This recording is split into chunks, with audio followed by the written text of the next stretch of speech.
Welcome to all who are here. I'm going to go ahead and share my screen and kick things off. I'm sort of straddling double duty here as facilitating the conversation, but also starting us off with a presentation.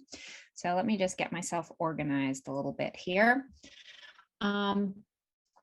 What I'm hoping to do is to start us off with sort of a basic presentation to touch on all the kind of finicky, unusual things about sweet potato in at least some cursory detail. And then we'll dig into seeing some really kind of innovative ways of how it's being done, practically speaking, here in the Northeast. So I am with University of New Hampshire Cooperative Extension, and I started working on sweet potatoes when I first came here a long time ago in 2005 and 6. And I worked on them for several years and have really witnessed, sweet potato going from not being grown at all in this region to being pretty widely grown. What I'm going to start with is a little background information about sweet potato production, discuss varieties a little bit, talk a little bit about production systems, what we know about what works well in the region, fertility and irrigation, pest management, and wrap it up with some harvest, curing and storage info. So that's kind of a lot, but I'm going to pack it in pretty quickly. I'm going to go ahead and share with you some resources that I think you may find useful, but I'll do that at the end so that everybody who joins gets them, because if people join a little late, they won't see what's in the chat. So I'll do that when I'm done speaking. So a little bit of background here. Sweet potato consumption and production is up in the United States. This little graph shows both consumption in the little red line here, the pounds of per capita since 2007 or so, increasing, and also production. Most of the production in the US happens in southern places because sweet potato is a tropical vine. Mostly happens in North Carolina, Mississippi, Louisiana, and California. But increasingly, it's happening in New England and colder places as well. The last agricultural census revealed that 110 acres of sweet potatoes are grown in New England, which is a big increase from 0 acres back in 2002. And I've watched that kind of climb over the years. Jumping right into varieties, the varieties that do well and are grown on the largest scale nationally are the ones that do very well here also. So in the trials that I did for many years, Covington and Beauregard were always top performers with nice uniform roots, beautiful orange flesh, kind of a coppery colored skin. You can kind of even see from this picture that Covington tends to have a little bit more uniform roots in terms of their shape. There are some varieties which have yielded very well here in the Northeast that present sort of some unusual colors and different textures. So Murasaki and Japanese, which are purple skinned and white fleshed, Carolina Ruby, which has a deep red skin and a deep orange flesh, and O. Henry, which is white, for example. And there's a bunch of newer varieties that that I evaluated a long time ago that were brand new on the scene, but that I know some growers are having good success with. Orleans, Avere, Bayou Belle, Evangeline being some of them. So there's really no reason to think that these traditional varieties that are grown in the South won't do well here, because it turns out, do have a long enough growing season. Many growers start out with Georgia Jet because it's marketed as having a very short growing season requirement.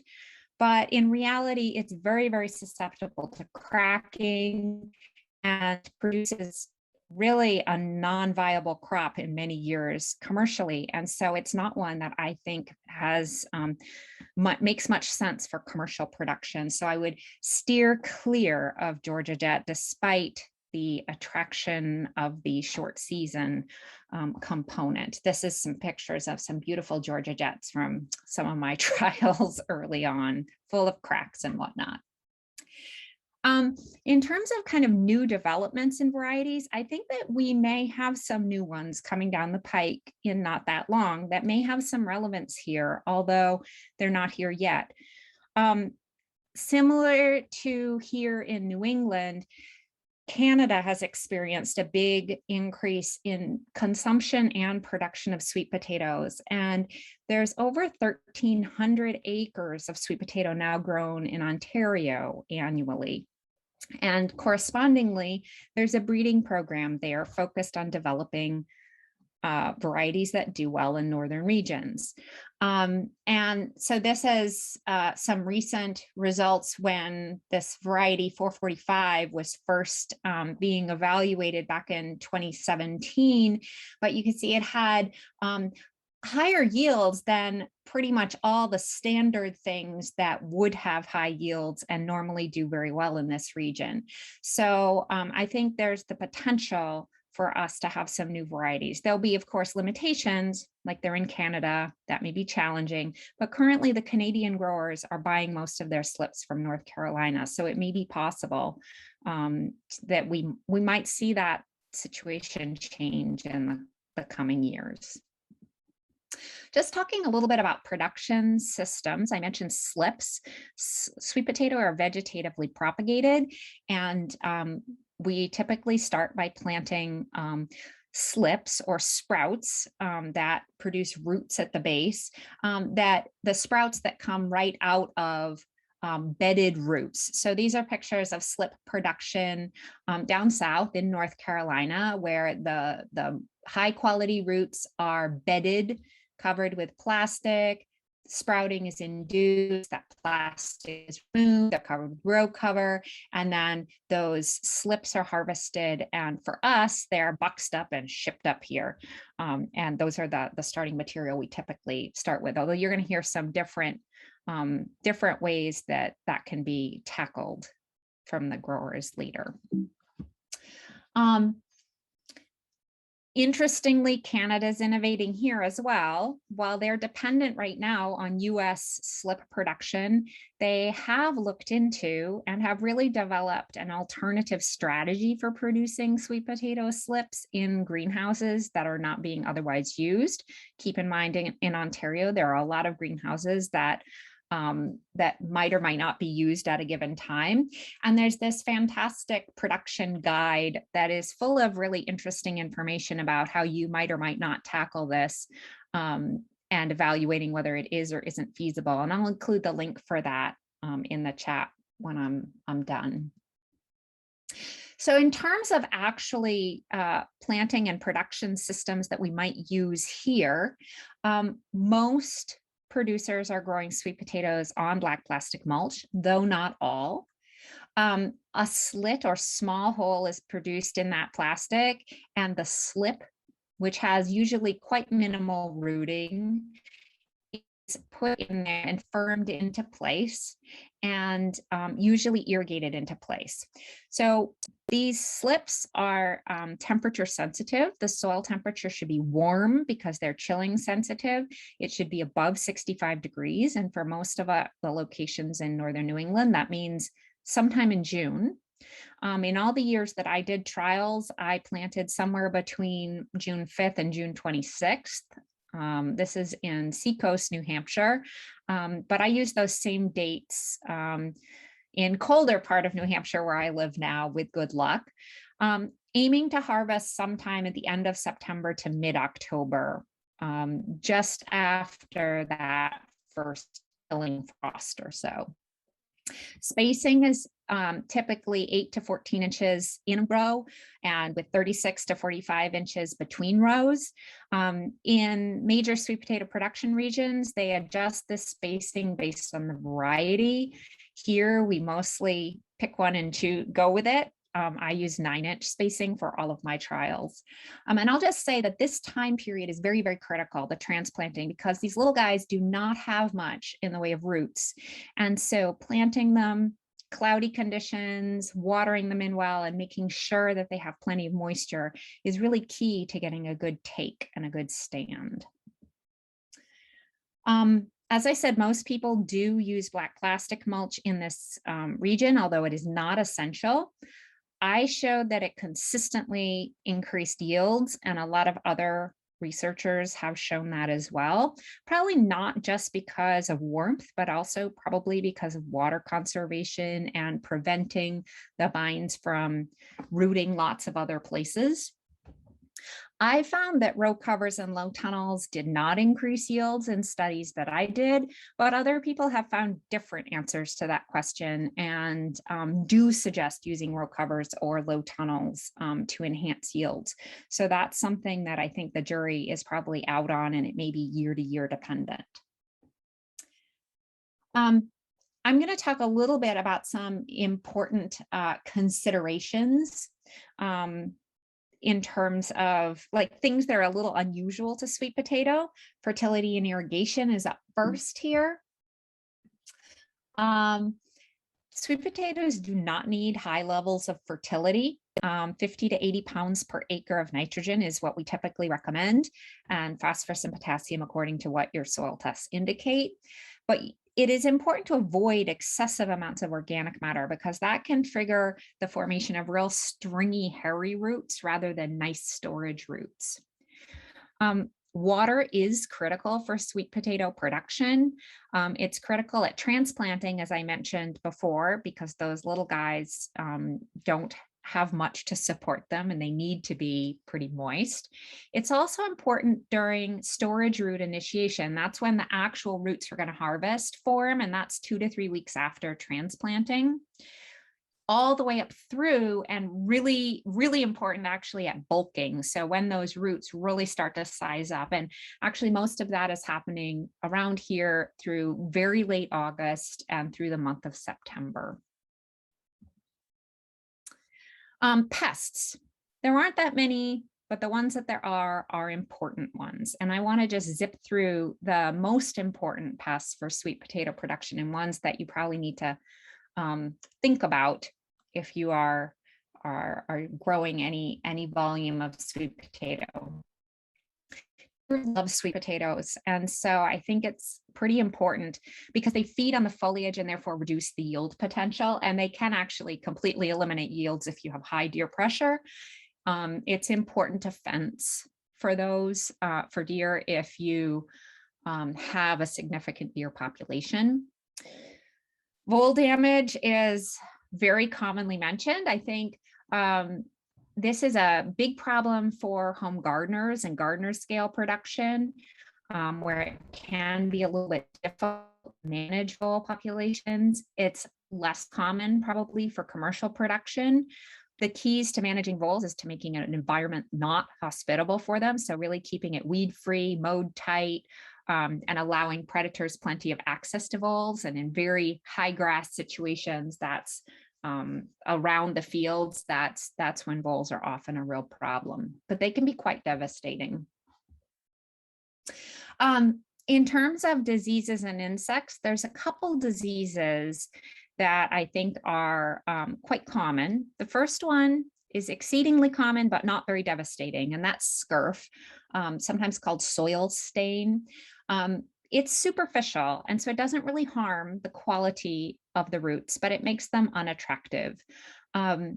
This is slip-borne, and so having clean slips, disease-free slips, is really the way to manage scurf. That and, of course, crop rotation. Oops. The second disease that's pretty common in sweet potato production here is not merely superficial. It can cause a lot of post-harvest losses. So if you're trying to store sweet potatoes for any length of time, this is something that needs to be managed. This disease, black rot, starts with these little sunken lesions with kind of white in the center during storage, but it can result in the whole roots rotting and then spreading further in storage. So the management here is proper post-harvest curing and good crop rotation, and I'll come back to that in a couple minutes. Wireworms are probably the single most significant insect pest in sweet potato in the Northeast. We have several species of wireworm. They are all the larvae of click beetles. Click beetles are the adults. Some of them have a very short 1-year life cycle. Some of them have a 5 or 6-year life cycle. And so they stay as larvae for a very long time. For this reason, they're a little bit difficult to manage. They're not all the same thing. And depending on when they feed on the roots, they tunnel in, and those holes that they create may heal over and be a pretty superficial, or they can penetrate all the way through the root and really destroy marketability and really make them quite difficult to enjoy. The click beetle adult lays their eggs in grasses. And so avoiding grassy weeds and grassy cover crops, especially during that egg laying time, which is May and June, is one strategy to avoiding wireworm problems. Also, waiting to plant sweet potatoes in an area that's recently been sod for several years is another important strategy. Using shorter duration coverage crops, so they're not in cover crops for a long period of time, and actually disturbing the soil. While we try not to do that for other reasons, in this case, it's really helpful to actually harming the wireworms that are in the soil. If you have fields where you're not sure that there is a wireworm problem, it's possible to try to bait them out, especially with sweet potato, which is planted late. It's possible to put little pieces of potato flagged in the ground and then go and dig them up and look to see whether they've been invaded by wireworms. That's a good sign that, gosh, there are a lot there. This may not be the best field to plant in. And I think that there is going to be some new and promising work with entomopathogenic fungi and nematodes. But we're at the point where we're still trying to figure out what the best recommendations are for management. At this point, I think rotation and staying away from grassy weeds is probably the surest management tactic. Sweet potatoes are unusual a little bit in terms of their harvesting and curing requirements.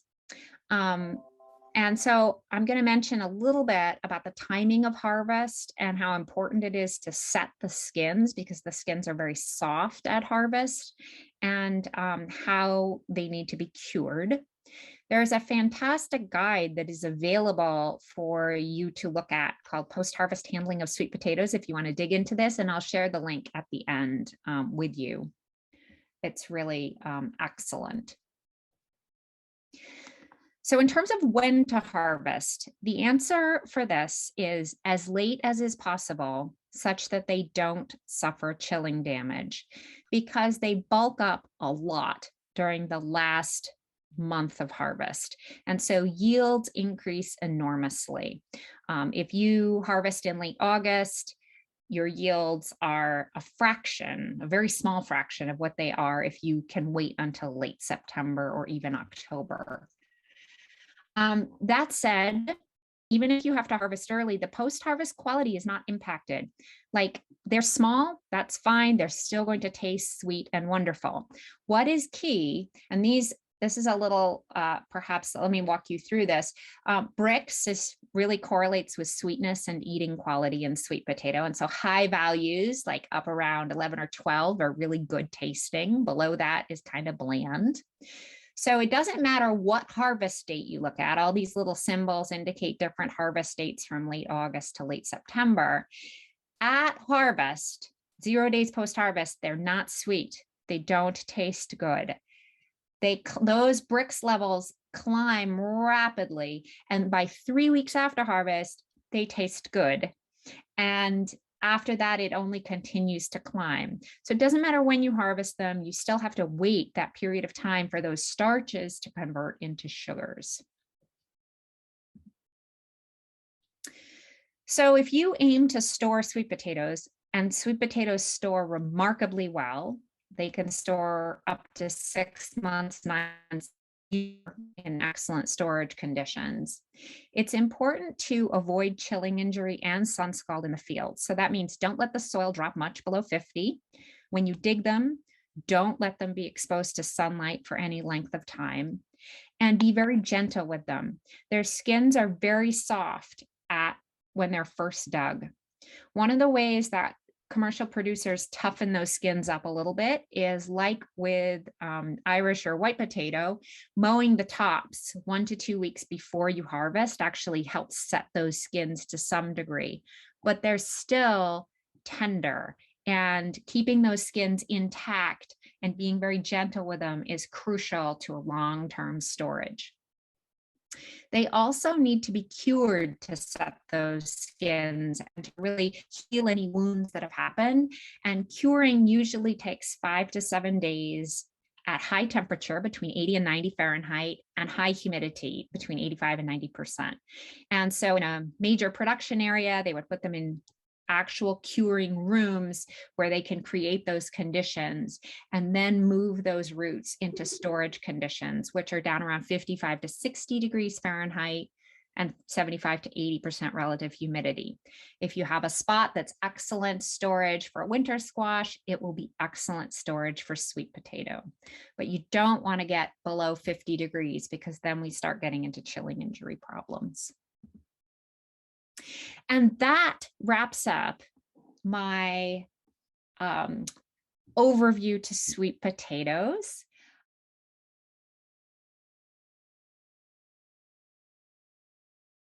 So yeah, I am Johanna Davis, and my partner Adam and I have Songbird Farm in Unity, Maine. And we grow about, this year we had about 3/4 of an acre in sweet potato production. So that's sort of the most that we've done as of yet. And what I'm going to do is, I have some pictures, but they're not very good. So I'm going to kind of give you my spiel, talk through slip production for one, but also just sort of our whole season of growing the sweet potatoes. And then I'll go through some pictures. And then if anybody has any questions at that point, I think I will stay on track a little bit more that way. So yeah, so we've been growing sweet potatoes for about 7 or 8 years.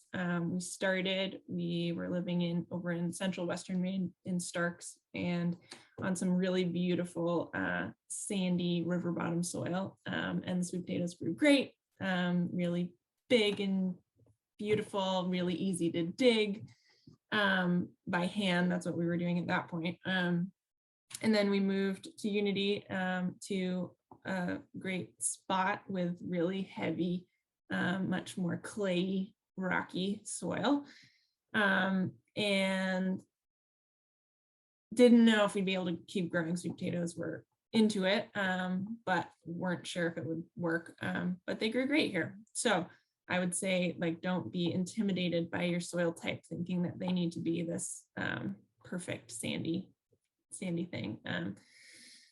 I think the heavier soil for us has been good moisture wise. This was actually the first year that we've been able to irrigate our sweet potatoes, and have had crops every year with zero irrigation under black plastic and slitted row cover. So that's a testament to the soil really holding on to that water for them.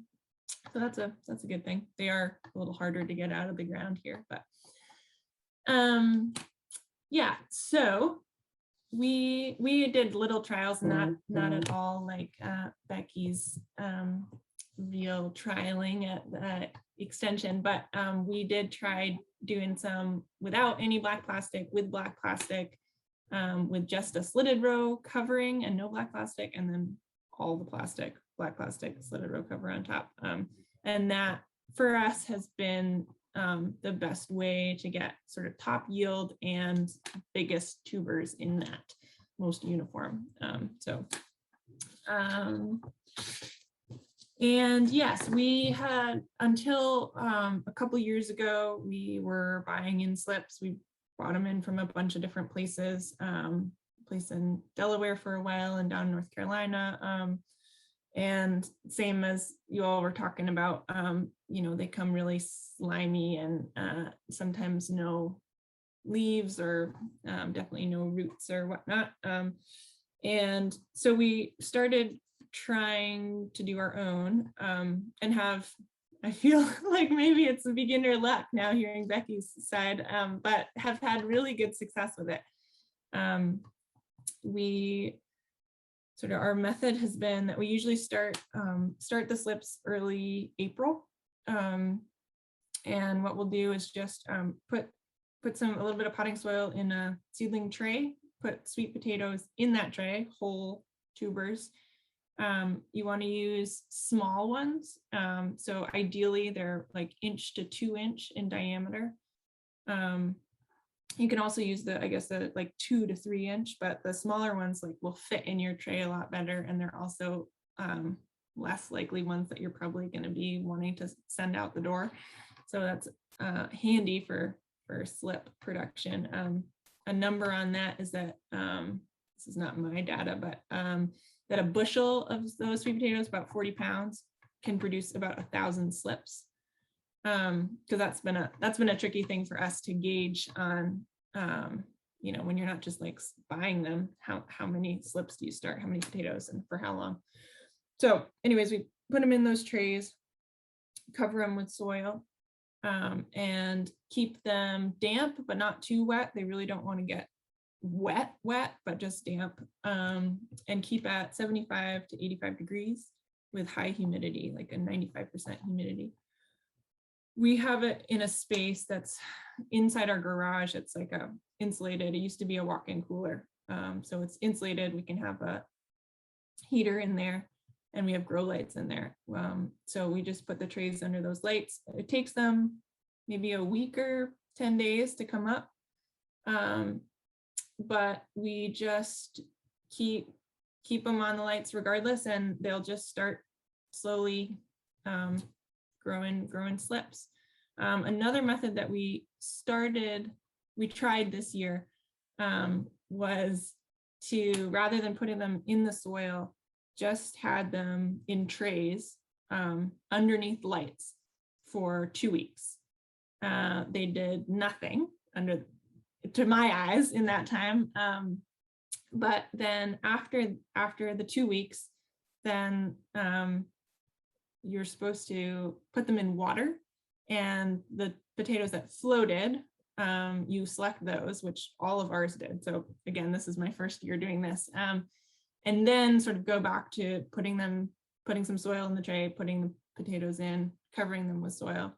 And those then came up right away, and so many slips at once. Usually our usual method, there'll be sort of a few slips here, a few slips there, and then gradually coming more and more. But this, the floating method, really pumped them all at once. And I'm excited about that. I think potentially you could delay your starting time if you could do it that way, predictably, so that maybe even a month later, not have to be picking slips for that long.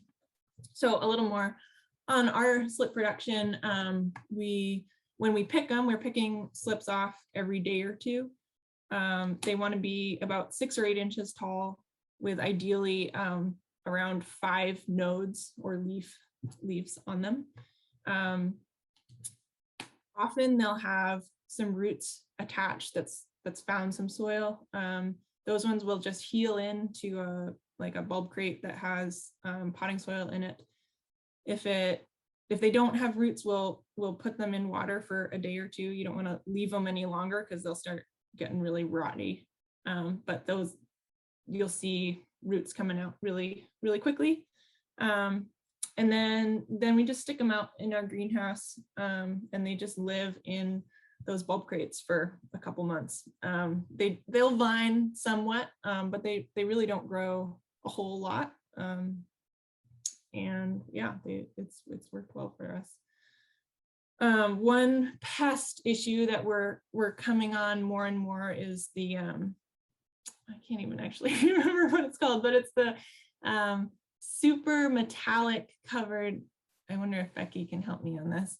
The metallic-y, I think it's the tortoise beetle. Tortoise beetle, exactly. Where I feel like I've read like, oh, they don't cause much harm. They're just really pretty to see in your garden. And they are really cool and pretty, and I think could do a sizable amount of damage. We've sort of gotten to the point where we are hand picking them a lot, and there's definitely a lot of holes on the leaves. Once they go out to the field, it's sort of, I don't know if we're like losing them on the way or what, but it hasn't been an issue once they're in the field. So that seems like something to keep your eyes on anyways. Yeah, okay, so then I guess to go further into our production, we're usually, like Becky said, transplanting out early June. Once there's no danger of frost, we transplant into raised beds with plastic mulch on them. We've been planting at a foot apart, 1 line per bed. We water them in with a fish emulsion that we do just like on a bucket of a tractor with a 55-gallon drum and a hose.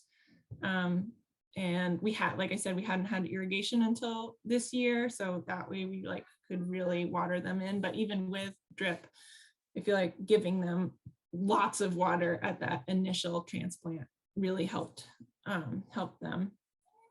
And okay, can you hear me? Yes. Am I actually here? Okay. You're here. Great. We What was I lost saying you. when you couldn't hear me? You were telling us about irrigating off the bucket of the tractor. Okay. So irrigating off the bucket of the tractor. Yeah, we mulch. We use hay mulch in the pathways for weed control, and we let the plants kind of get acclimated to where they are in the beds for a week or two, and then we put hoops in and put that slitted clear plastic row cover with sandbags on. That stays on from sort of probably mid-late June to early August, when the plants get way too big and they're just like pushing up against it. In that time, we usually hand weed once. We'll kind of flip it over, that plastic over, go through hand weed. At that point, we also do a light foliar feed, again, a fish emulsion. And then cover them back up until August. When they're too big, pull them off. Let's see. Then, oh, deer really love sweet potato leaves. And we're in a spot with really heavy deer pressure. So as soon as we're thinking about uncovering them, it's pretty important to get a fence up. But we've had pretty great luck with the 3D electric fence going on sweet potatoes, so I'd highly recommend that. And we usually start digging mid-September. The leaves are pretty fragile and will die in a pretty light frost. Sometimes if we're not going to be able to get to the whole field, or a lot of them will cover with remay once it's supposed to be getting cold. Because having those, I found at least that having the vines on there helps protect the plants underneath too, just with adding, heat wise. So then the other thing about getting them out sort of before it's real cold, it's that tricky balance of waiting for them to bulk up as much as they're going to bulk up, or getting them out before it's cold. Also, the colder it is, the more rodent damage we've seen. So like this year we had such a late frost here. It wasn't cold when we were digging sweet potatoes, and there was really pretty minimal rodent damage. In terms of harvest, we hand clip the vines, just a pair of clippers, pulling them off the bed. Then we pull up black plastic, which is actually pretty easy when you've laid hay mulch down. That's a benefit of that. And then until this year, we've been just using a regular kind of rectangular bed lifter that we use for carrots or beets or garlic or whatever, just to lift the soil and then go in by hand, kind of pulling up the clusters. This year we used that, as well as borrowed a plastic mulch lifter that Nolts makes. And that was like incredible on one of our fields and not that great on the other. So I'm not totally sure. They're a little bit different soils. And it was a little later, and I don't know how many variables were involved. On the field it worked really well on, it was lifting the soil up, and also just sort of like it would leave the tubers right on the top of the soil. So pretty much all the crew had to do was come along and snap the tubers off the plants rather than like actually digging in the dirt as well. Seems like there's potential there. And I think really dependent on your soil type and how much moisture. It was so wet when we were digging that everything was so muddy. So I would definitely give it a go. Let's see, the other nice thing about that mulch puller was that there were these coulters, these discs that were designed to kind of cut weeds along the edge of the plastic. Without the digger lifter part on, we could take the lifter part off, and we just ran over the beds in order to cut the vines at the bed width, which was great. Because at that point you're dealing with these vines that have been growing all season, and they're really long and intertwined, and just really hard to deal with, to get out of the way, to get whatever you're getting in to dig. So that was an added benefit of that for the clipping. After we harvest, we're harvesting just into like plastic bulb crates at this point. All of our sort of inside curing storage rooms are all not forklift. We're not that big, so it's all hand cart and crates. So we cure them. We cure them sort of this year in both our what is usually our walk-in cooler, and then also that room that I start the slips in. So it comes in handy again to have that insulated space. And same as Becky was saying, 85 degrees, high humidity. We do it for 7 days. And then we just store them in that same space. We use a AZS brush washer to clean them, which has worked pretty well this year. Again, they came out so muddy that we've ended up having to like dunk them in tanks first, spray them off, and then run them through the ACZ. But it works pretty well.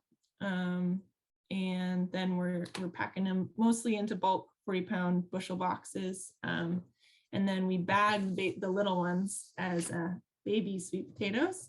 And they actually are really good. They're not even just a sales gimmick of trying to get the littles out the door, but for those of all of us who like those baked sweet potatoes, they bake really quickly. And I think they should really be a commercial thing. So yeah, so I guess now that I'm still here on my computer, I could try to share my screen and show some photos. We'll do that, and then we can do questions after that. Let's see here. All right. All right, so you can see this, yeah? Yeah, okay. So again, I don't have very many good photos. Turns out that even when you're asked to do a presentation, you still don't take pictures of your production. But this is some slips. This is our friend Lauren who works for us. Obviously, these ones got pretty big here. They're definitely longer than 6 inches. But in the background, you can see all these slips growing up off of the flats with the sweet potatoes in them. And this was kind of fun. This is a slip that was going into the ground, lots of roots, and you can actually even see there's start of the tiny little sweet potatoes. Kind of exciting there. This is planting. One of our fields, there's the tractor with the watering in. Planting. They still, even our own sweet potato slips look pretty rough after transplant, but but they bounce back really quickly. Within a day or so, they're all standing up and look awesome.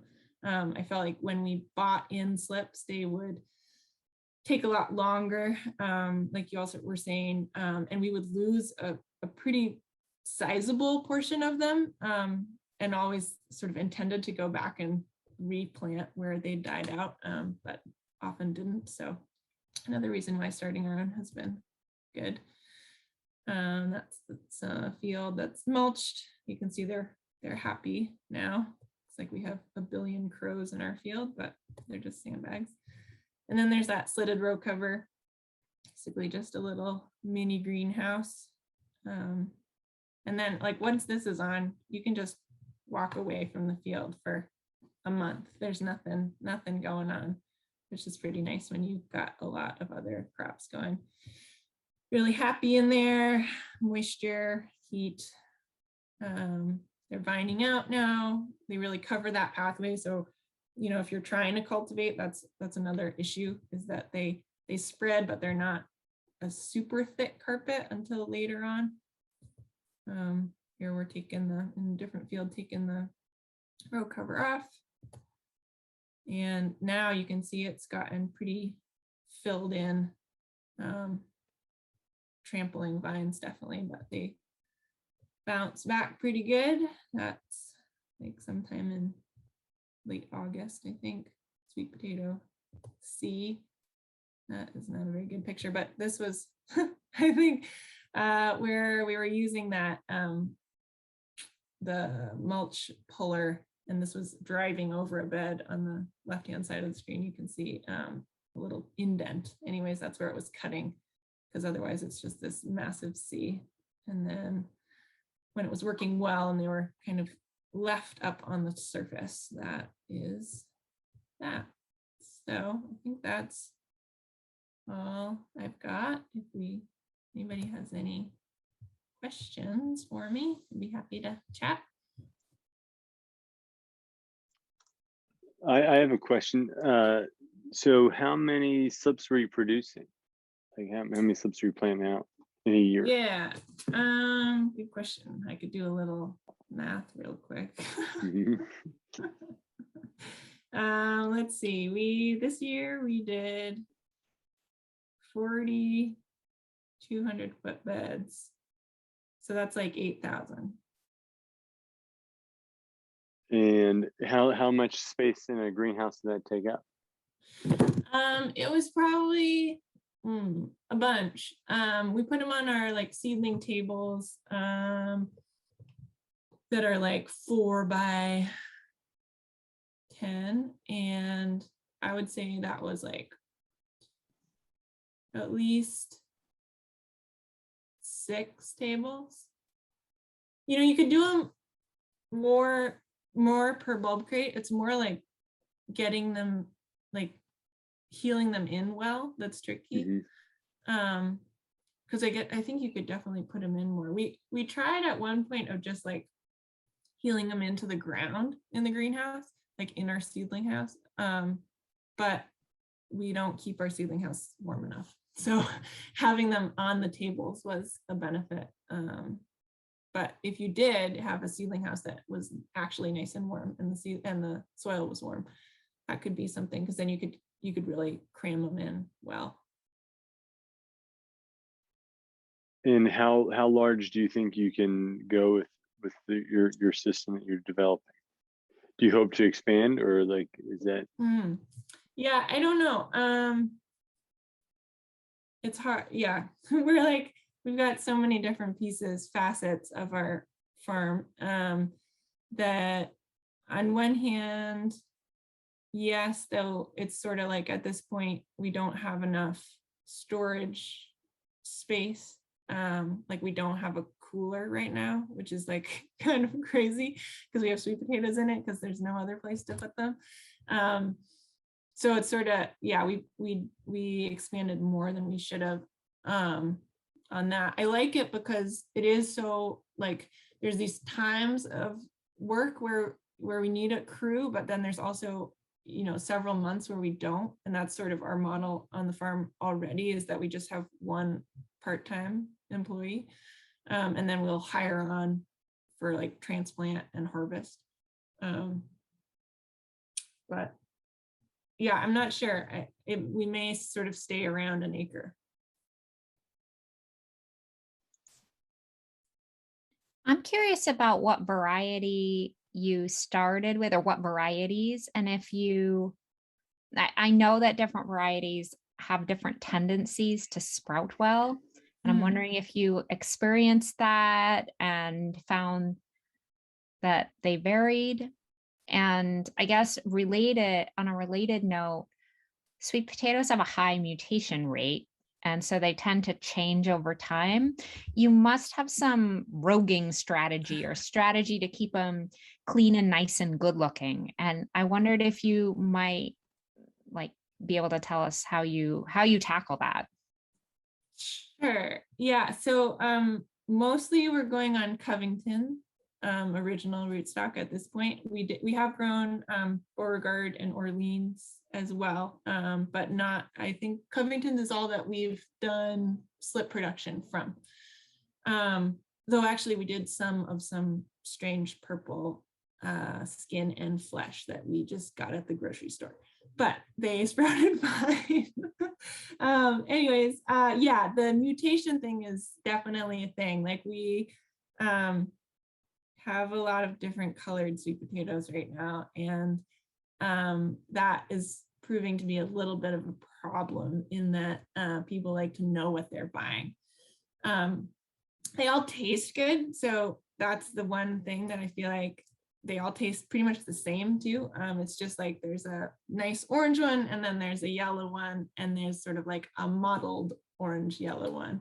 But we did buy in some actual just tubers from the Jones family farm in North Carolina this year to just sort of restock our own seed stock. So we'll grow those ones will be the slips that or the tubers that we save to grow slips on. And I think that we just need to do that probably every few years at this point.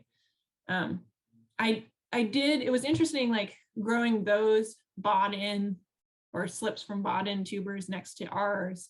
When we harvest them, I didn't notice that much mutation differences in the tubers. Like I'd heard that can be a mutation too, that they can be like really long and weird. And I mean, we have plenty of those. But it didn't seem like, oh, the bought in ones were like so nice and uniform and ours are crazy. But it definitely the color for sure. That's awesome. Yeah, that's what, slip producers usually have to they go back to foundation stock every so often. And yeah, I think it's a reasonable approach. Totally. Unless you were just like doing it for yourself and you didn't care, it's probably good. But right. Or if it was a branding strategy. Right. You never know what you'll get. Are there any other questions for Johanna before we segue? Yeah, I had one more question about, so you were saying that it seemed like you were saying that you have less loss when you plant your slips rather than the ones you bought in. Yes. Can you quantify that? You have like zero loss, or? I would say, yeah, I mean, maybe there were like a couple, but pretty much zero loss. That's great. Yeah. And I don't have a percentage of when we were buying them in, but it was, it's a lot. Yeah, it's a lot. Yeah. And they just, I mean, and this year too, like Becky was saying, it was that 100, like super hot when we had to be transplanting because we had our crew hired and we did it. And even still, they really pulled through. And I feel like one of the things too is like the whole slip is just so much stronger when you do it yourself, but like they've got roots, they've got leaves, and the stalk itself is just way stronger. And so they don't like flop onto the plastic and fry as much as the bought in ones. I feel like we had a lot of that problem of they just get wilty, flop over, and then fry on the plastic. So yeah. Well, thank you for that. That was a really, that was a great presentation. Um, um, I think we're just gonna go right ahead and go into our third presentation. And so we're happy to have Timothy Hughes-Muse with us from Laughing Child Farm. I'm gonna let you, Timothy, share your screen and maybe introduce yourself and take it away. Oh, okay. I think I'm unmuted. Is that right? That's right. We hear you loud and Okay. clear. Okay. So I'm gonna share the screen here. Let's see. I have a little video that I'll play. That it's just a presentation, but I recorded it beforehand, so I didn't choke at the clutch time here. Hello, everyone. This is Timothy Hughes-Muse with Laughing Rock Child Farm on. in Pawlet, Vermont. Great. Just a quick introduction about me and my farm right here. Brooke, who's my life and business partner on the farm, and I have been farming for about 20 years, longer if you count childhood growing up on farms. About 9 years ago, we faced this decision to quit farming altogether or to double down. And that's when we decided to specialize in growing sweet potatoes. It's all we grow, and anymore, it's all we know. I've organized my presentation in a sequential order of the season.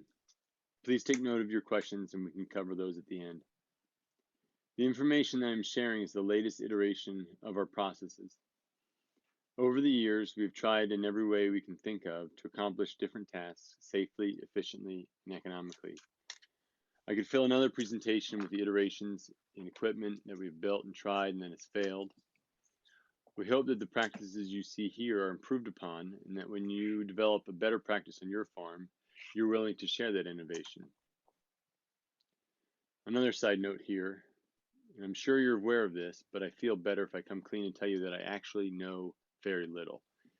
Most of what I'll tell you for my reasons about why I do what I do is actually speculation. Without multiple randomized and controlled studies, we can't say for certain which practices work and which are a waste of time and money.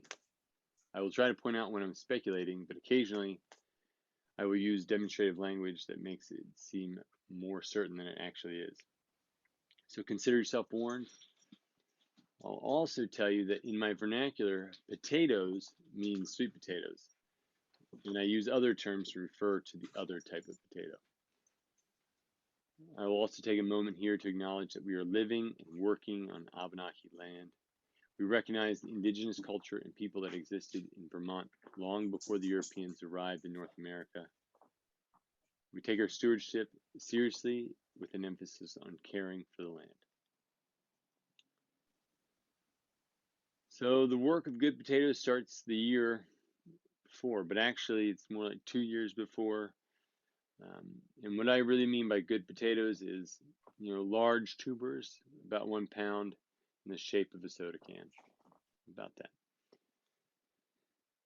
So the fall before is the field of buckwheat. This field was seeded in August, the year before we're cropping in the spring. And of course, the buckwheat was preceded by a summer fallow period, where I ran a field cultivator through on a weekly basis.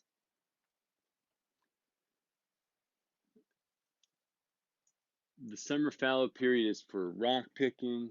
The soil has to be nice and dry to get so that you're just picking rocks, and for wireworm control.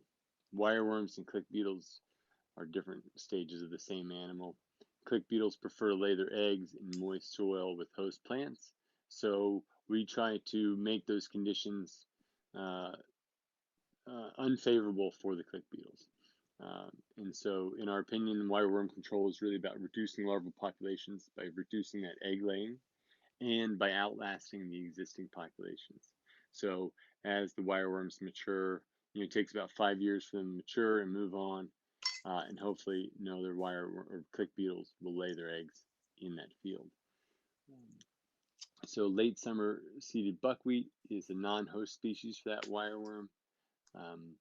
Of course, as you're growing your buckwheat, other things are growing underneath the buckwheat, but hopefully not as much as the buckwheat itself. So, and of course, the winter-killed buckwheat allows for early spring tillage, which brings us on to planting. So we start as early as we can laying the plastic. We plant on plastic, obviously, and we lay that plastic early to get the soil temperatures high, as high as we can. And that, of course, drives soil bacteria, temperature-driven soil bacteria that unlock the nutrients. So that way, when we plant in June, there's a full colony under there and rocking and rolling. We also layer plastic early so that we have time to start irrigating and cultivating before we plant. I feel like that's a key point. Our planting system is 2 rows, 18 inches apart per bed, and the plants are spaced 13 inches in each row. Of course, the plant spacing affects the growth rate, tuber size, weed control, and harvest date. Cornell did some research on the impacts of plant spacing and suggests that you can get the same number of number 1 potatoes with a more distant spacing, which would reduce your planting costs. But I think that the data is a little bit inconclusive, and it has implications for other parts. Mainly weed control, where you have a lot of bare soil in the wheel tracks, and I want to get those covered as quickly as possible. I feel the best way to do that is the dense planting, which sends all the runners out into the wheel tracks, covering that up. That said, you should plant for your climate. You can give them more space if you have a shorter season, or if you have a market for jumbos. We tend to have a problem with getting too large of potatoes, and so we want them to be a little bit smaller. Depending on the year, of course, we could have a cool year, and our planting would be perfect. This is actually how we plant. We have a rainflow water wheel planter, and it holds 6 people, and we creep it along as slow as we can. There's no roots on the slips, so water in the hole is very critical for survival, especially in early June when that plastic could be like 90 to 100 degrees on the wrong day. Here's a quick video of what it looks like on the plastic there.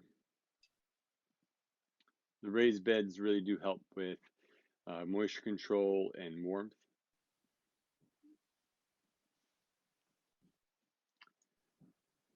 After planting, we're moved on to summer cultivation irrigation, and this includes not only the wheel tracks, but also the fallow fields.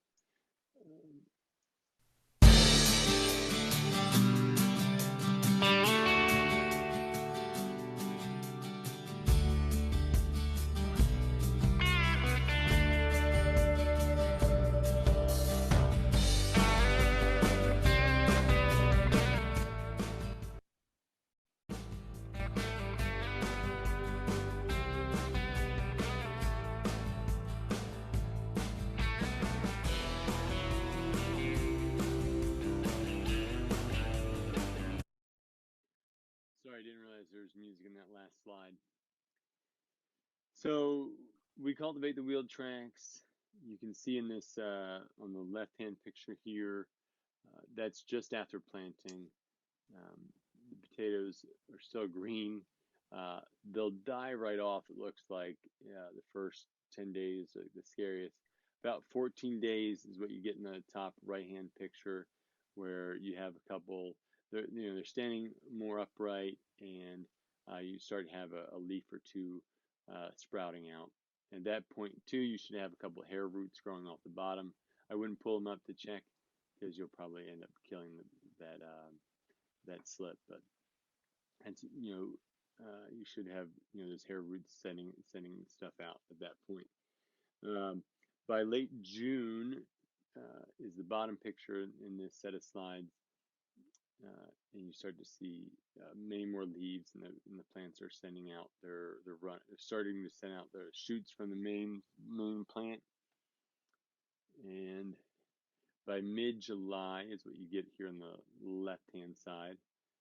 You can see the plants are just starting to come off the shoulders of the beds, and in the wheel track. And of course, then the next slide, the next picture on the upper right-hand side, they're starting to fill in the wheel track quite a bit. This is late July, and there's always a question of whether to cultivate at this point. You do set the plants back when you cultivate here at this late stage, but so some years the plants can manage it. This year, I don't think they took it very well because it was a relatively cool and wet summer. And then you have in the bottom picture here, by early August, you should see, early to mid-August, really, you should see a full coverage of vine canopy across your whole field. So that brings us to harvest. Harvest usually begins in August, 90 days after our first varieties are planted, our earliest varieties are planted. We start in August because that allows us to get like the final set of potatoes out in September or before the temperatures drop below 55. And the soil temperatures, the air temperature might be higher, but the soil temperature will drop down. And usually by mid to late September, it's below 55. And you'll know that sweet potatoes don't really like to be stored below 50 degrees, 55, 50 degrees, and that they'll be damaged by those temperatures. And of course, you should take note that the longer they're in, the larger they get, but also that the longer they're in the soil, the more wireworm damage occurs. We start harvest by mowing the tops off. And then we try to get as close as we can with the mower without tearing the plastic. The next step is to snap the vines. You can see Johanna here snapping. This is the one thing that's changed a lot from the beginning. We used to use clippers, we've used machetes, we've used sickles, but hand pulling like this is the safest and fastest way. We do this for 45 minutes to an hour every day. Everybody who can joins in, and once that hour is up, we go to digging, and we spend the rest of the day digging. Once the vines are snapped, we can pull the plastic with this. This is a modified crop care PR 2500. This can't be done without the snapping. We've tried lots of different ways to get away from the snapping the vines, just because that's the most physically demanding task. If you're not organic, you should consider using biodegradable plastics.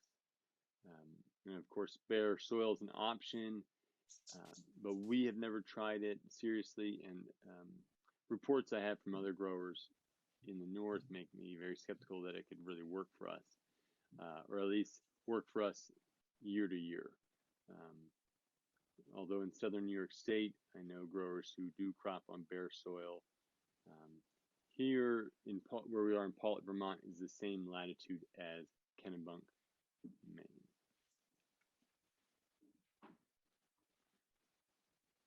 That's just for your reference. In this section, we are, after we peel the plastic, we undercut with the rainflow mulch lifter. You can see, there's these plastic lifters on the back, which we've taken off. We have to modify everything, of course. This is pretty simple. We just take those off, and it's essentially 2 plowshares on a bed lifter that bring the potatoes up and drop them. Not on top of the soil, but just kind of loosens it and leaves them near the top. Everything we do is try to reduce the scuffing on the potatoes. And this is what we're left with at the end, just these nice potatoes gently sticking out of the soil. Our next step is to put cotton gloves on and pick the potatoes, grading them as we go. The cotton gloves are to reduce the scuffing on the potatoes, but also to protect your fingers from your fingernails from being bent back from digging the soil. Potatoes are gently placed in the buckets and then passed up to the truck. Once on the truck, they're unloaded one by one into these bins. This crew also grades as they go, and unloading them by hand instead of just dumping the buckets reduces the amount of scuffing, but it also reduces the amount of storage space you need for your crop. I've seen videos of harvest crews using diggers or unloading buckets by dumping them. I think those potatoes are destined for fries or pies and not the fresh market. Also, in other parts of the world, the soil is warmer during harvest, and they are able to grow other varieties which may have a thicker skin, or they have access to canneries. Another quick note about harvesting: some varieties are more susceptible to air cracking, where on a cold fall day you pull them out of the soil and they'll split open. The best thing to do is to just wait till the afternoon to harvest those. Wait till warm days, or harvest them early before they air crack. Before the air temperature falls. I wanted to put these two pictures up there to kind of show what we're leaving behind. Just in the wheel tracks here, you can see a lot of potatoes left behind. The digging crew is field grading, but they tend to always want to pick up something. Even they pick a bunch of potatoes, even if none of them are good, they want to grab the best one out of that bunch. But you have to gently remind them that the standards are independent of what the crop is. You don't want the best of a bad bunch. You want a marketable potato, and the best thing to do is to leave it in the wheel track. These specific photos don't show a whole lot of waste, but some fields, especially the ones that are new in production, will leave about half of the crop behind. So with that, we'll move on to storage and washing potatoes. This is a picture of what not to do. This is Mrs. Sideman talked about what the storage and curing conditions are like. We followed those. We've built these rooms to make that easier. They allow for 5 stacked bins with about 2 to 3 feet of headroom above each bin. And there's that little wall that hangs down from the ceiling, and so once you put your sweet potato bins up against that wall, it creates an empty space behind them about 2 feet, and we'll fill this room with about 100 bins and turn that fan on, and that empty space behind the wall and behind the bins, that fan running, it creates a negative pressure, and it pulls air through every one of these bins kind of evenly, and that's how we distribute the heat and moisture throughout everything. I think that does we have a lot less rot using this system, and less instances of sprouting while we're trying to cure. All right, and then so once they're there, once we're ready to start selling them, we bring them out and start loading them on the rinse conveyor, which is also done by hand. These are my oldest 2 daughters unloading a bin, and then they'll put them on the rinse conveyor behind. Remember, good quality skin is what sells potatoes. And just to be clear, they're stored dirty and then washed and packed to order.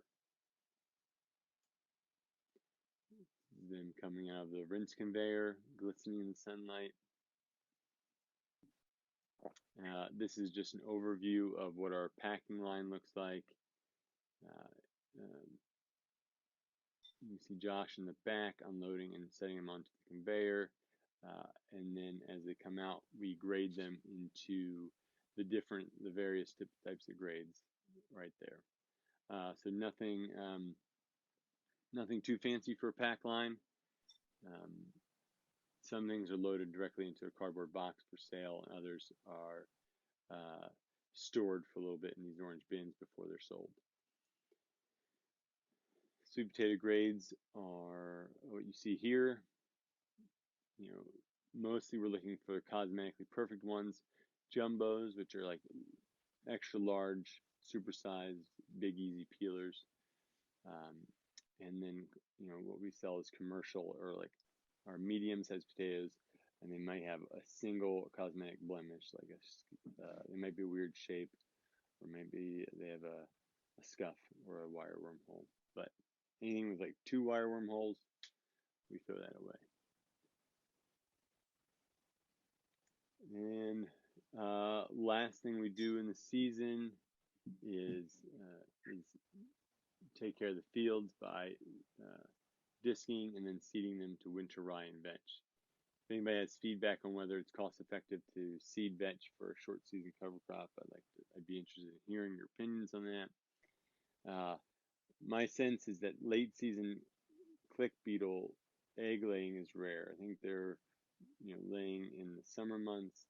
So I seed this thinking that invertebrate activity is reduced in the winter, but the plants are going to do some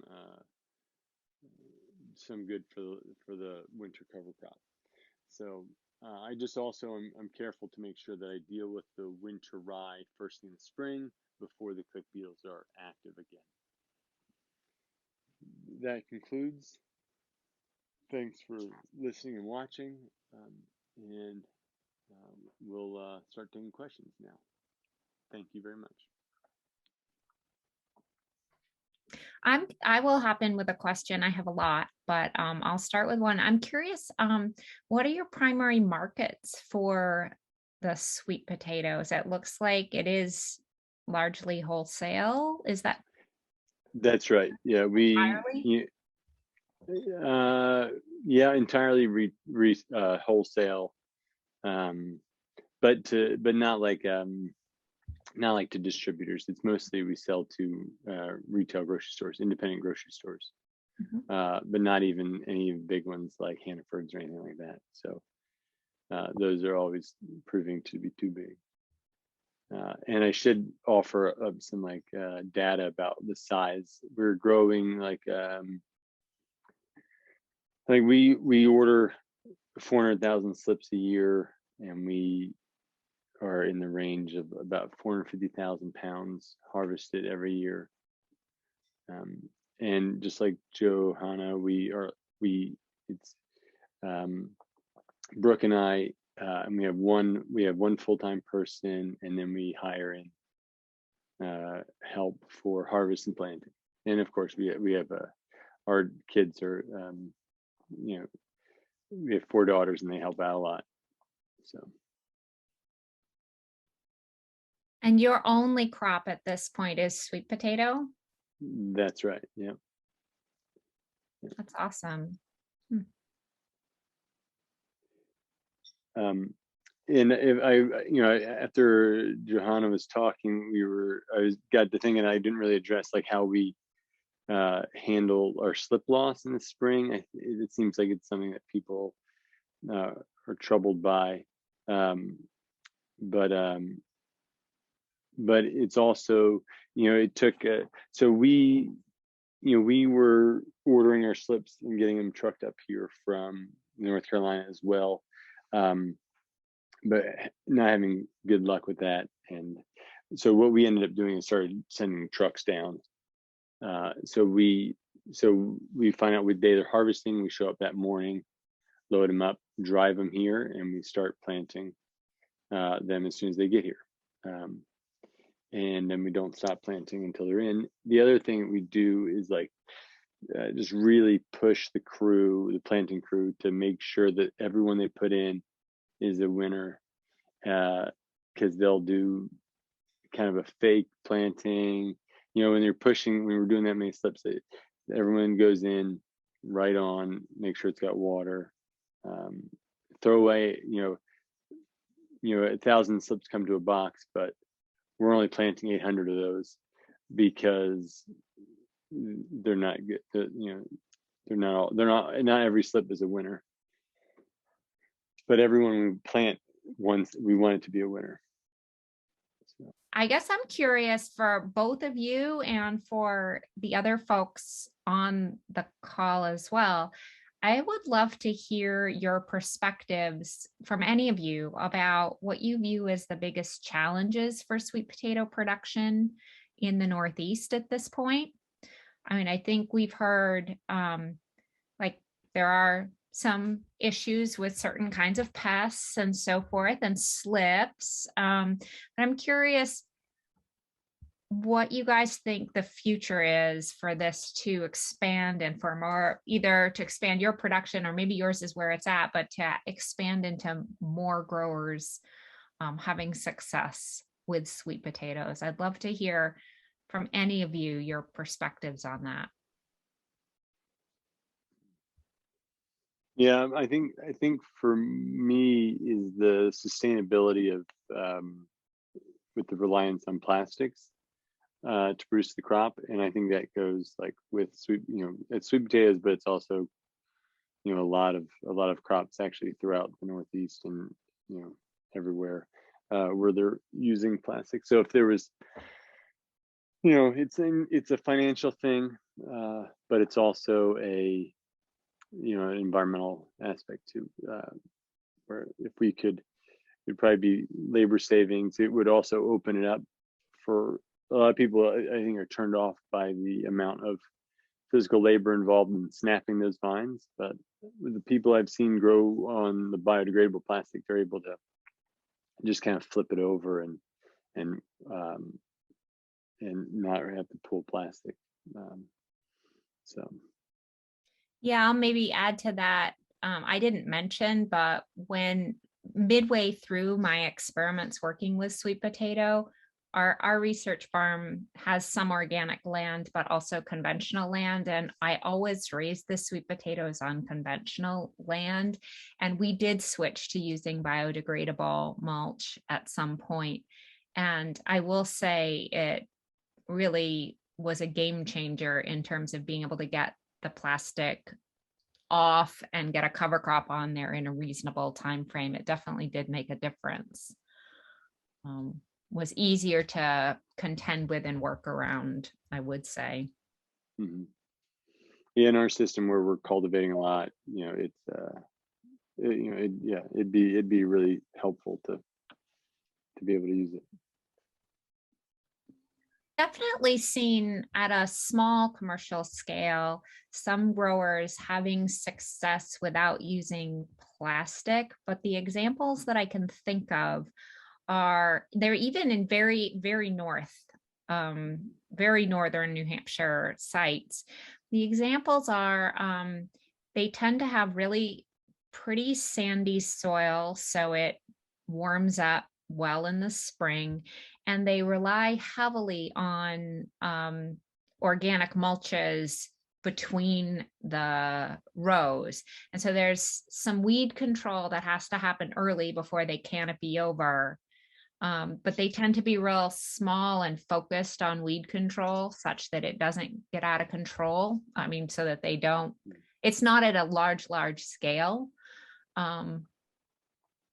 So I do think it's possible, and I don't think the main benefits are actually even the soil warming. I mean, I think that helps, but I think it is the weed control and soil moisture holding that's really what's making such a difference. And so if you can accomplish that in other ways, and if you're willing to take a yield hit, in the years I did trials with comparing plastic and not plastic, the not plastic mulched did okay.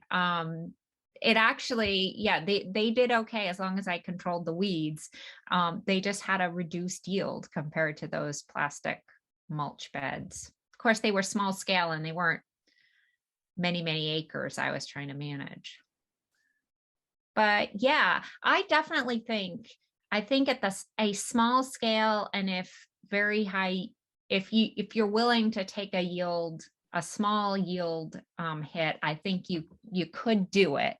It's just a matter of finding those, finding a system that works well for you. And not having high weed pressure, probably that would be key. And certain soil types are probably more conducive to having that work well than others. So thank you guys very much. Thank you both. Thank you, Nicholas, for your technical expertise. I think we should call this a rousing success and end to the virtual Farmer to Farmer session.